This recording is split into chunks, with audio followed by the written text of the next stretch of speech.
à la guerre, non au massacre, nous disons non, non, non, non, non à la haine, non à la guerre, nous voulons la paix, non, non et non, non. L'ombre du silence, Vénérich 226, terre des hommes intègres.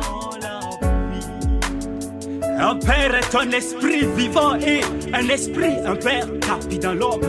Héros des temps passés et présents, chevauchant le silence sans ombre. Vous êtes nos pères, héros des temps passés et présents, galopant le silence de votre survie.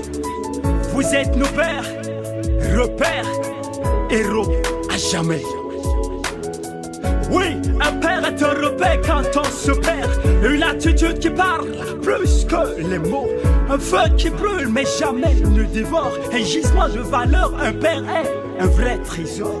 Un père est une sémence, un champ de dignité. Même mort, son esprit hâte le devenir de l'humanité. Un père, c'est celui qui révèle à la femme sa féminité, lui fait porter dans les entrailles les 9 mois de la pureté. Être père est un sacerdoce, c'est accepter de porter ses sandales et tenir par la main le monde. C'est essuyer les larmes d'un visage à quai de cocotte, c'est distiller l'odeur du pardon à travers les ondes. Un père est un esprit vivant et un esprit, un père tapis dans l'ombre. Être père est une tâche qui se veut sans tâche. C'est être responsable, c'est refuser d'être un lâche. C'est relever et éclairer ceux qui tombent et sombrent. C'est participer à la création de ce monde. Oui!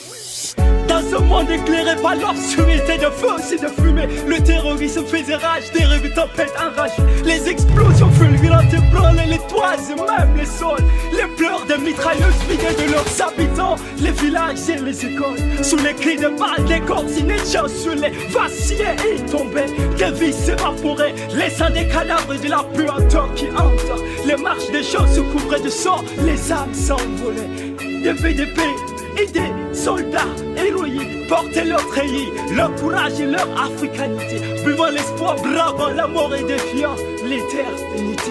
Ils résistaient, luttaient et enfin se donnaient un rançon. Et dans cet enfer de guerre, même la guerre aux enfers observait et prenait les leçons.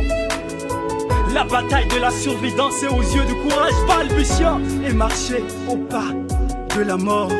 Oui, non, non et non, non à la guerre, nous voulons la vie. Alors que la nuit noire s'achève sur cette bataille infernale, les cicatrices sur les cœurs s'effaçaient, mais la foi resta inébranlable. Les survivants et leur solidarité se relèvent, fiers de construire l'unité nationale, l'intégrité territoriale et leur liberté. Ayant tout donné, ils prient pour un monde plus juste, plus équitable, un monde plus honorable. Oui, lorsque nos craintes cèdent la place à nos rêves, nos désirs et nos passions se fondent en un ciel. Lorsque nos démons imaginaires font la trêve, notre avenir et notre humanité se dessinent en arc-en-ciel. Au prix du sang des hommes libres des terres africaines, au cri des ancêtres galopant le silence de leur survie. Une génération originaire de ses cendres et de ses racines pour porter haut le flambeau de la renaissance et de la vie. Oui, lorsque les veuves et les orphelins perdent la foi, lorsque les déplacés sont contraints à porter plus que leur poids, être frères et sœurs ne doit plus être pour nous un choix, mais un devoir, notre confession de foi et notre loi. Vénérich, non à la guerre, peu importe sa forme.